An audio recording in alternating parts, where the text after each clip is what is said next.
bisa ngindarin, lu nggak bisa balik lagi waktu untuk ngebenerin. Lihat gua udah kejadian. Iya, ini sudah terjadi. Dan ini semua salah gue.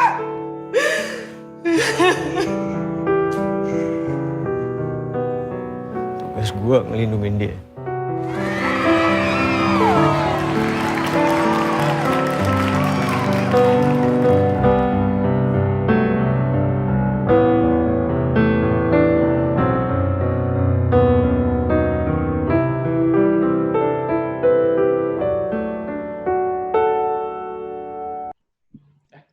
Halo Rodjoy. Halo Caca. Halo teman-teman. Halo teman-teman. Jadi pada kesempatan kali ini aku Salsa Pradevi. Aku Rodjoy Junestio. Dan nanti bakal ada teman kita Amalia dan Agung. Dan pada kesempatan kali ini kita bakal ngebahas tentang film 27 Steps of May. Dan kita bakal diskusi mengenai perspektif HAM dalam film tersebut, khususnya HAM terhadap perempuan. Nah, sebelum kita diskusi lebih lanjut nih mengenai film tadi, nah, aku sama Rodjoy bakal ngejelasin dulu nih sedikit tentang sebenarnya film ini menceritakan tentang apa sih, atau sinopsisnya lah kurang lebih. Nah, sebenarnya film 27 Steps of May ini disutradarai oleh Raffi Barwani. Nah, ini film ketiganya dia dan ditulis oleh Raya Makarim. Nah, sebenarnya menurut pendapat pribadi gue sih, film ini tuh bagus banget. Bahkan film ini tuh jadi salah satu kandidat yang mewakili Indonesia dalam ajang Oscar 2020. Nah, film 27 Steps of May ini mengangkat tema yang cukup berat sih, yakni mengenai trauma akan kekerasan seksual. Nah, dalam film ini terdapat beberapa peran utama, yakni May yang diperankan oleh Raihanun, ayah May yang diperankan oleh Lukman Sardi, Aryo Bayu yang berperan sebagai pesulap, dan Ferdi Sulaiman sebagai kurir boneka. Nah, mengenai sinopsisnya, sebenarnya film ini tuh mengisahkan tentang May yang mengalami trauma karena perkosaan yang ia alami 8 tahun lalu, yaitu saat ia masih duduk di bangku SMP. Nah, karena peristiwa tersebut, ia mengalami trauma dan menjadi sosok yang sangat berbeda. Ia menutup dirinya dan enggan bersuara mengenai peristiwa yang ia alami, bahkan pada ayahnya. Nah, karena hal tersebut, ayahnya terus menyalahkan dirinya atas perkosaan yang menimpa May, karena ayahnya merasa gagal dalam menjaga May, dan ia akhirnya memilih menjadi petinju untuk menyalurkan segala emosinya. Nah, film ini tuh sebenarnya pace-nya lambat banget, tapi menurut saya nggak boring sih, karena kayak relevan aja. Kan kalau misalkan trauma nggak mungkin kan, apalagi dari orang yang mengalami pemerkosaan, sembuh dalam waktu yang cepat dan singkat, dan nggak bisa dianggap remeh. Dan film ini juga sebenarnya berdialog sangat sedikit, background musiknya juga sedikit, tapi somehow efektif banget. Karena jadi kita sebagai penonton tuh ikut merasakan luka dan trauma yang dirasakan May gitu. Itu sih. Terus melanjutkan dari plot filmnya, itu tuh pada suatu saat si May ini ketemu sama seorang pesulap dari celah kecil yang ada di kamar yang terhubung langsung dengan rumah si pesulap itu. Perlahan demi perlahan, si pesulap membangkitkan rasa emosional May melalui rasa penasaran yang dimunculkan si pesulap. May di sini akhirnya memulai untuk memberanikan diri dalam menghadapi perasaan kelamnya, dalam mengingat memori yang udah hilang, bahkan sampai menceritakan kembali tentang kejadian masa lalunya kepada si pesulap itu.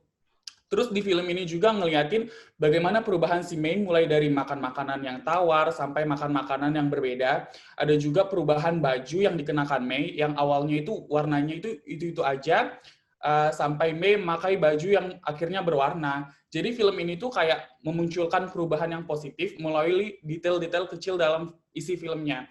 Aku sendiri sih melihat film ini keren banget ya, betul kata Caca, di mana di film ini dialognya terbilang sedikit, tapi dengan permainan karakter dan mimik wajah dari pemeran utamanya, tetap bisa menyampaikan pesan yang luar biasa gitu. Tapi perlu diingat ya guys, kalau misalnya di film ini itu memiliki beberapa scene yang mungkin dapat memicu trauma para penonton di rumah.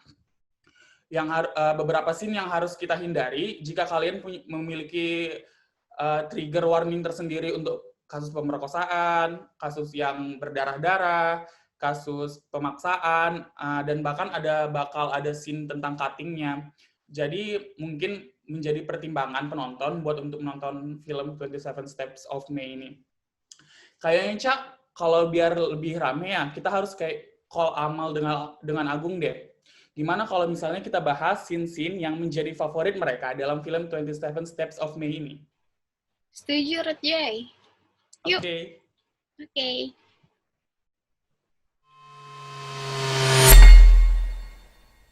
Film ini, bagian yang paling membuat penonton merasa iba dan merasa merinding adalah ketika Mei sehabis pulang setelah bermain di pasar malam, ia tiba-tiba dihampiri oleh segorbelan orang-orang dewasa. Lalu ia ini dibawa ke tempat yang sepi. Kemudian Mei mengalami kekerasan seksual berupa pemerkosaan yang dilakukan secara bergilir oleh orang dewasa tersebut. Selain itu, Mei juga mengalami siksaan, di mana siksaan tersebut adalah ketika Mei mencoba melepaskan atau kabur dari orang-orang dewasa tersebut, tapi Mei hanya bisa pasrah saja karena tenaga Mei lemah dibandingkan orang-orang dewasa tersebut. Selain itu, Mei juga dipaksa untuk menelan makanan, yaitu nasi yang tidak tahu jelasnya dari mana, namun harus dipaksa menelannya. Sudah sangat jelas, sudah melanggar hak asasi manusia di mana martabat seseorang sudah dilecehkan. Atas perbuatan yang terjadi ini, korban yaitu Mei mengalami trauma yang sangat berat karena perbuatan tersebut akan selalu diingat selama kehidupannya. Nah, menurut pendapat saya, seharusnya Mei sebagai korban diberikan perlindungan oleh Komnas HAM dan diberikan fasilitas kesehatan terutama dari psikologi, karena tujuannya adalah agar Mei tetap semangat dalam menjalani kehidupannya, dan bagi pelaku agar segera diadili agar mendapatkan efek jera, dan sekaligus polisi yang berwenang mengusut tuntas kasus-kasus seperti ini agar kedepannya tidak terjadi lagi. Mungkin dari saya segitu saja. Terima kasih. Ayo.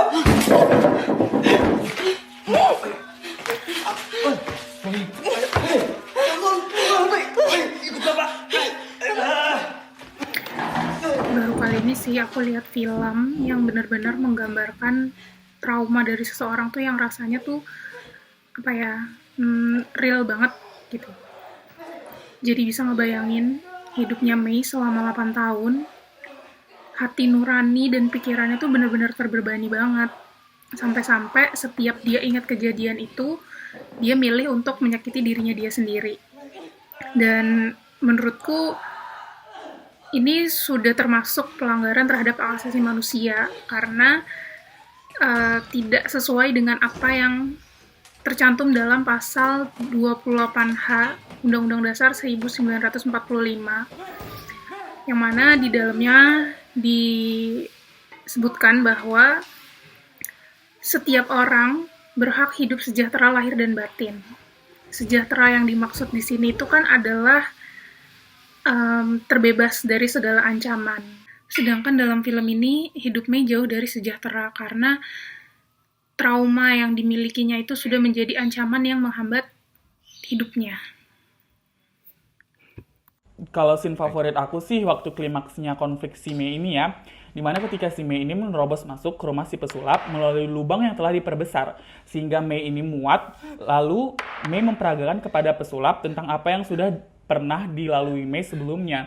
Jadi di scene ini tuh si Mei tertatih-tatih memperagakan dirinya yang pada saat itu sedang mereka ulang kejadian kekerasan seksual secara berkelompok di atas sebuah meja yang berada di dalam rumah pesulap tersebut. Jadi si Mei-nya sendiri memperagakannya langsung dengan gerakan-gerakan sambil menangis di hadapan pesulap itu yang terpaku bingung dan sekaligus tampak sedih.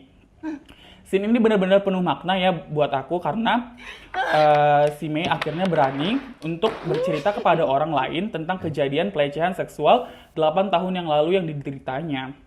Yang mana ini artinya kekerasan atau pelecehan seksual bukan masalah yang sepele ya guys. Kerugian imaterial yang dirasakan para penyintas korban seksual itu sangat luar biasa. Kalau kita lihat si Mei ini aja, dia sampai kehilangan semangat hidup, bertahan dengan rasa traumanya setiap hari sampai bertahun-tahun. Sampai-sampai dia juga nggak melanjutkan buat SMA dan kuliah karena takut akan kehidupan luar. Padahal di dalam Undang-Undang HAM di Indonesia nomor 39 tahun 1999 di pasal 45 ditegaskan bahwa hak asasi perempuan adalah hak asasi manusia. Kemudian dalam konferensi tentang hak asasi manusia yang dilaksanakan di Wina pada tahun 1993 ditegaskan pula bahwa hak asasi manusia dari perempuan dan anak perempuan adalah bagian dari hak asasi manusia yang bersifat menyeluruh, yang mana artinya tidak dapat dicabut dan tidak dapat dipisahkan.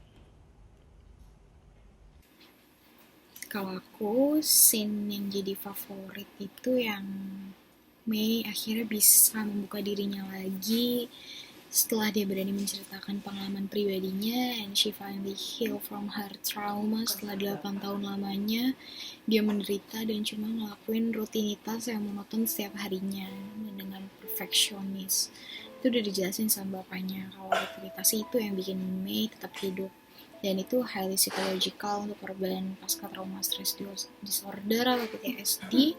Jadi daripada mereka ngelakuin hal di luar kebiasaan mereka yang menurut mereka bisa menimbulkan bahaya, lebih baik mereka ngelakuin apa yang familiar dan itu yang membuat mereka merasa aman.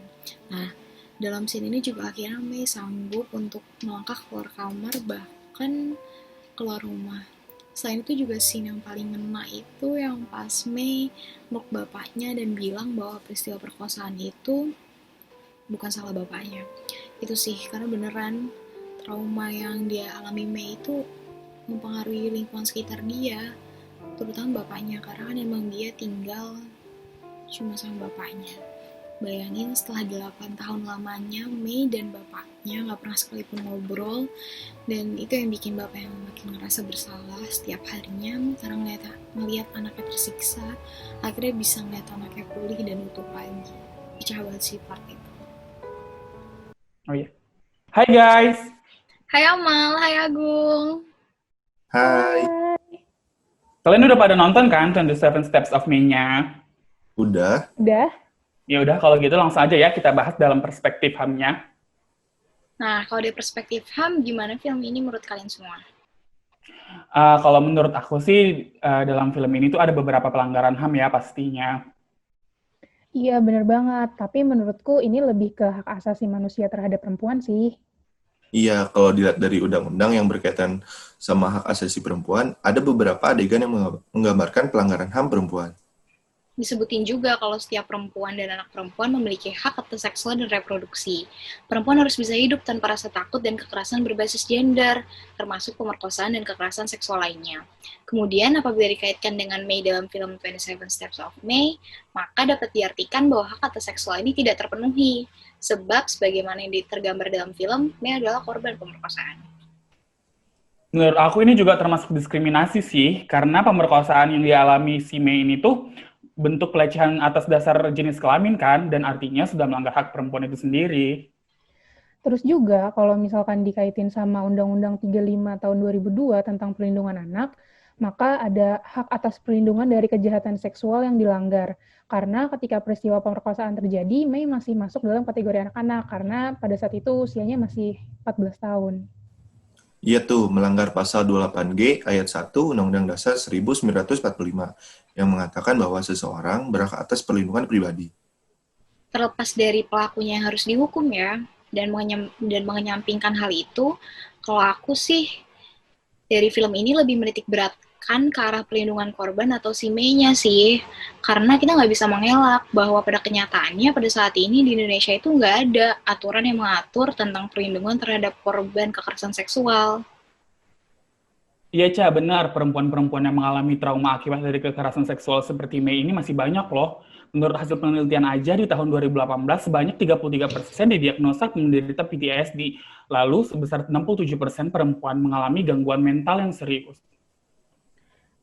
Aku setuju sih sama Caca. Jadi aku berharapnya sih DPR bisa sesegera mungkin ya untuk mengesahkan RUU PKS yang lagi diperdebatkan ini. Yang mana di dalam RUU PKS ini memuat tentang perlindungan bahkan pemulihan bagi korban kekerasan seksual. Iya, betul. Ketika aparat tidak bisa memberantas para pelaku kekerasan seksual, hitung-hitung minimal para korban punya payung perlindungan kan? Oh iya, buat teman-teman yang di rumah, kalau kalian mau menandatangani petisi untuk mendorong DPR dalam mengesahkan RUU PKS, bisa klik link yang ada di deskripsi video ya. Oke, teman-teman, segitu dulu ya yang perjumpaan kita membahas pelanggaran HAM dalam film 27 Steps of May. Sampai jumpa di lain kesempatan. Bye guys. Dadah. Bye.